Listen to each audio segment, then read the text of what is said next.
বরিশালের মধ্যে যতগুলো দৃষ্টিনন্দন দর্শনীয় স্থান রয়েছে তার মধ্যে শাপলার বিল অন্যতম।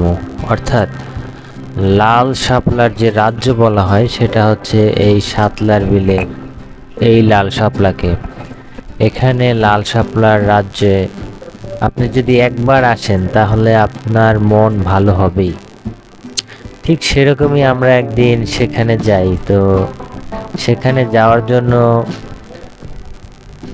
কি কি করতে হবে বা কোথা থেকে যেতে হবে, কোথায় এর অবস্থান সেটা আমি এখানে বলে দিচ্ছি। এটা হচ্ছে উজিরপুরের ভিতর, উজিরপুর শাপলা বিল। তো আমরা এরকমই এক সকালে সেখানে যাই। সেখানে গিয়ে একটা নৌকা ভাড়া করি 200 টাকা মূল্যে, এবং বিলে প্রবেশ করার জন্য বিলের পাড়ে থেকে সুন্দর ডেকোরেশন করে তারা নৌকাগুলো রাখে, এবং সেখান থেকে আমরা একটি নৌকা এরকম নৌকায় করে বিলের মধ্যে প্রবেশ করি।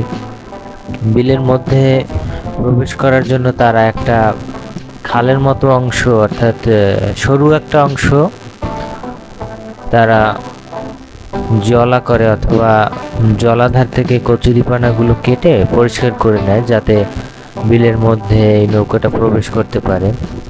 তো আস্তে আস্তে আমরা একটা সময় বিলের মধ্যে প্রবেশ করি এবং সেই লাল যে শাপলার রাজ্য সেই রাজ্যে আমরা প্রবেশ করি। অত্যন্ত অসাধারণ লাগছিল তখন মুহূর্তগুলো। একদম যেদিকে চোখ যায় দু চোখ জুড়ে একদম সব জায়গায় লাল শাপলা ফুটে আছে, এবং অজস্র শাপলার মাঝে কিছু কিছু সাদা শাপলাও আমরা দেখেছি। যাই হোক, এখানে অন্যান্য আরও কয়েকটা স্পট রয়েছে। তার মধ্যে আমরা যে স্পটে গেছি সেটা হচ্ছে শাপলার রাজ্য বলা হয় সেই স্পটটাকে। আরও কয়েকটা ঘাট রয়েছে, সেই ঘাটের মধ্যে এই ঘাটটাই সবচেয়ে ভালো, এবং এখান থেকে এই স্থানটা খুব ভালো দেখায়।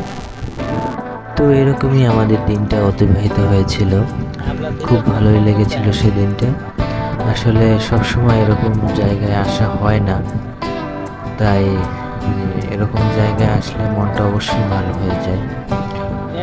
আপনারা চাইলেও এখানে আসতে পারেন।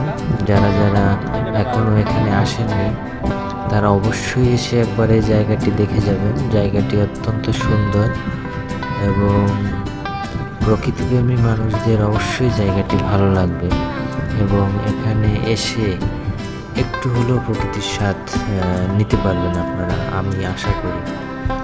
বিশেষ করে এখানকার যে জলাভূমি এবং এখানে যে লাল শাপলাগুলোর সৌন্দর্য, সেটা অবশ্যই আপনার ভালো লাগবে।